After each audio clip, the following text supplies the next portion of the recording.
about the stress and how we have to look at stress, okay?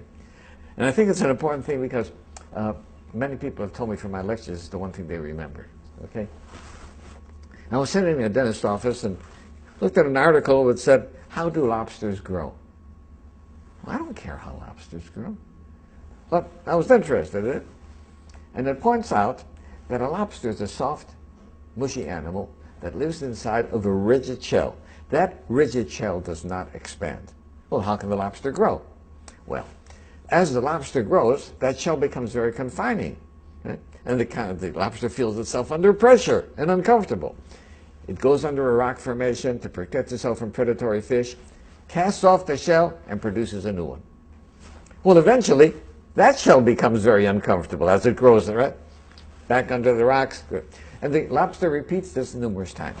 The stimulus for the lobster to be able to grow is that it feels uncomfortable.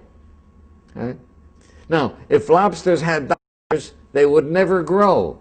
Because as soon as the lobster feels uncomfortable, goes to the doctor, gets a Valium, gets a Percocet, feels fine, never gets off its shell. So I think that we have to realize that times of stress are also times that are signals for growth. And if we use adversity properly, we can grow through adversity.